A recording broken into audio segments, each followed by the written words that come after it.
Namaste, it's me, Dishal Pneyal. Today I am going to teach you again the lesson of measurement. Yesterday I already taught you in previous class about the length. Length भनेको के थियो त भाइ बहिनीहरु? What is called length? The distance between 2 points is called length. What is length? The distance between 2 points is known as the length. दुईवटा point बीचको दूरीलाई हामी के भन्दछौं? लम्बाई भन्दछौं. And what is the SI unit of length? The SI unit of length is meter. Right? अब यो SI unit, the SI unit is formed by the International Conference done in the Paris of the France in 1968 मा जुन कन्फरेन्सले एउटा unit बनायो त्यो मध्येको SI unit of length is meter. र यसले एउटा डेफिनेसन दिएको छ 1 मिटरको. The distance between two fine gold parallel lines. दुईटा गोल्डको प्यारल लाइन्स चाहिँ जुनलाई प्लाटिनम इरिडियम मेटल माथि 0 डिग्री सेल्सियसमा प्रिजर्भ गरेर राखिएको छ र यो 0 डिग्री सेल्सियसमा प्रिजर्भ गरेर स्ट्यान्डर्ड एटमोस्फेरिक प्रेसरमा छ भने and kept in the international bureau of weight and measure Sevres in the Sevres near the Paris France भनेर भन्छ के यसले 1 मिटरको डेफिनेसनमा 1 मिटरको डेफिनेसन के भन्दा दुईवटा प्यारलल लाइन समानान्तरीय रेखाहरू जसलाई प्लाटिनम इरिडियम मेटलको एलोइज बनेको ठाउँ प्लाटिनम इरिडियम मेटल एलोइज माथि चाहिँ राखिएको छ 0 डिग्री सेल्सियस र नर्मल स्ट्यान्डर्ड एटमोस्फेरिक प्रेसरमा प्रिजर्भ गरेर जुन बनाइएको छ त्यो नै के हुन्छ 1 मिटर. जस्तो यो चाहिँ 1 मिटर हो भने अब तपाईलाई what is 7 metre? The length of the object is 7 metre. जस्तो the length of an object is 4 metre. What does it मीन?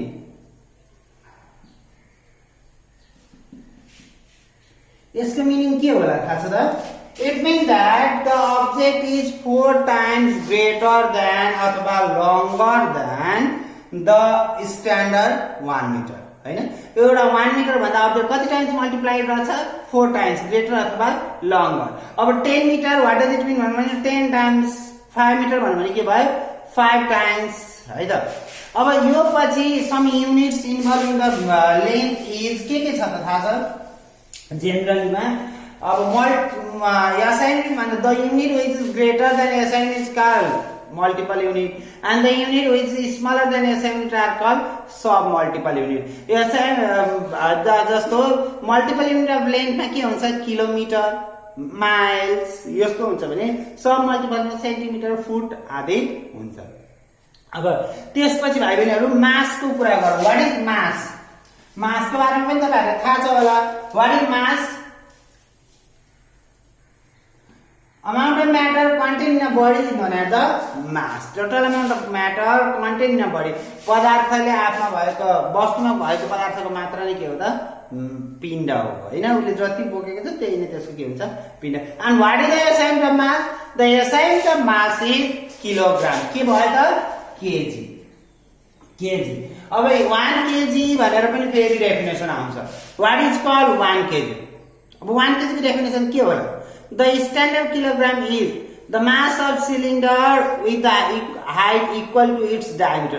जसको diameter र height जत्रो यत्रो diameter छ भने त्यसको diameter र height के हुनु पर्यो? इक्वल हुनु पर्यो. मेड फ्रम के बाट बनेको छ भन्दा प्लाटिनम इरिडियम मेटल एलोइज बाट बनेको छ. Kept in the international bureau of weight and measures at Sevres in Paris. फ्रान्सको पेरिसमा यो राखिएको छ किन भन्दा इन्टरनेशनल कन्फरेन्स नै त्यही पेरिसमा गरिएको थियो. Mass of platinum iridium metal हो.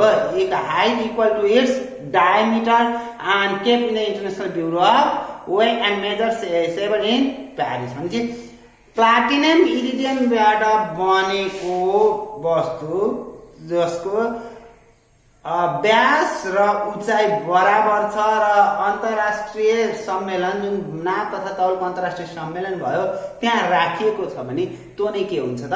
1 केजी हुन्छ. र अब हामीलाई थाहा छ 1 केजी बराबर कति ग्राम? 1000 ग्राम. र अब 1 केजी को ढक बनाउँदाखेरि के गरिन्छ त भन्दा त्यहाँको 1 केजी सित यहाँ इक्वल गरेर अनि बनाइन्छ. तपाईहरुलाई थाहा छ each and every 2 years the government just search the check the measuring device भनेको हाम्रो पसलहरूमा भएका डिभाइसहरूलाई अथवा जहाँ पनि भएका डिभाइसहरूलाई प्रत्येक 2 वर्षमा चेक गर्नुपर्छ। किन भन्दा बिकज इट्स गेट इरोडेड। यो फ्रिक्सनलेस त काहीँ हुँदैन, फ्रिक्सनले गर्दाखेरि यो के भइदिएको हुन्छ, इरोडेड भइदिएको हुन्छ, घस्रिएको हुन्छ, जसले गर्दाखेरि त्यसको वेट के हुन्छ, घट्छ एन्ड द कस्टमरलाई घाटा हुन्छ। Same as corruption minded people, कुनै मान्छेलाई धेरै कमाउँ भनेर अर्कालाई ठगी गर्न मन गरेको हुन्छ भने त्यो ठगी गर्न मन लाग्ने मान्छेहरूले चाहिँ के गरिदिन्छन् भन्दा त्यसलाई आफै फुटाइदिन्छ। ट्याक गरेर कहीँ गरेर सामान किन्न जानुहोस्, त्यो ढकहरू अलिअलि फुटेको हुन्छ, कहिले झरेर फुट्छ, कहिले आफै झर्छ भने जसले गर्दा हामीले कम वेट पाउँछौँ। So they feel that they get more profit. यो त थोरैबाट हामीलाई ठगी गर्ने काम भइरहेको हुन्छ। So because of this reason measuring device are checked by the government है, यसले गर्दाखेरि यो चेक हुन्छ। अब सेम एज मल्टिपल युनिट र submultiple unit of KG. KG को मल्टिपल युनिट के होला, क्विन्टल, टन, मेट्रिक टन भयो नि भने सब मल्टिपल युनिट के हुन्छ, ग्राम, मिलिग्राम, माइक्रोग्राम हुन्छ है। अब त्यसपछि आउँछ टाइम। टाइम चाहिँ के भयो, what is the time? Time भनेको ड्युरेसन हो नि त। अघि मैले क्लास सुरु गरेँ, अहिले म यहाँ चाहिँ आइसकेपछि the duration between 2 event is known as the time. Duration between 2 event is known as the time हो है। दुईवटा कार्यहरू बिचको ड्युरेसन जुन हुन्छ नि त्यसलाई भन्छ टाइम।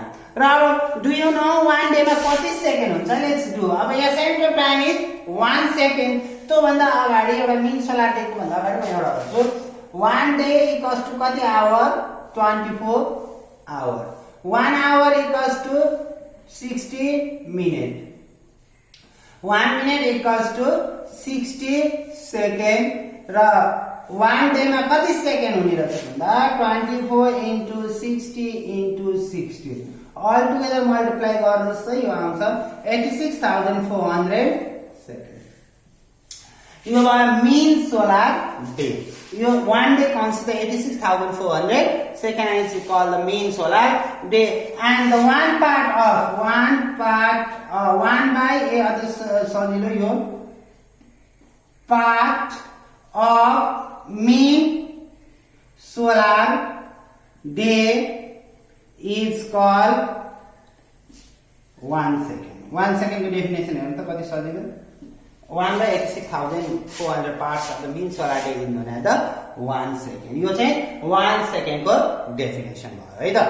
अब यसपछि अब हामीलाई चाहिन्छ नि एमकेएस सिस्टम। अब सम गिभ रिजन क्वेशन्सहरु व्हाट इज द, मैले हिजो अर्को एउटा क्वेशन दिएँ भाइ बहिनीहरुले खोज्नु भएन, what is the importance of assignment के थियो होला? It is accepted in all over the world. र अब अर्को के छ भन्दा यो कोहेरेन्ट सिस्टम अफ युनिट हुन्छ भने इन्टरनेसनली यसलाई एक्सेप्ट गरिएको छ है। अब यसपछि हामीलाई अर्को कुराको बारेमा भन्दाखेरि जस्तो MKS system call the metric system छ नि, यो किन थाहा छ? यसलाई मेट्रिक सिस्टम भनिन्छ। इट इज डेसिमल बेस्ड हुन्छ क्या, साइन्टिफिक नोटेसन जुन डेसिमल हुन्छ नि त्यो डेसिमल बेस्ड हुन्छ भने can be express in a multiple form. हामीले मल्टिपल फर्ममा पनि एक्सप्रेस गर्न सक्छौँ। यो MKS system.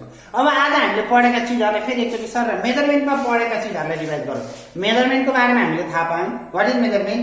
The process of comparison between an unknown quantity with known standard physical quantity measurement. Measurement भन्दा अगाडि हामीले फिजिकल क्वान्टिटी मेजरमेन्ट पछि पढिहाल्यौँ। The quantity which can be measured is called physical quantity, and the quantity which cannot be measured is called non-physical quantity. र physical quantity मा पनि हामीले fundamental and derived units quantity भन्यौं। The unit which used to measure the fundamental quantity is called fundamental unit.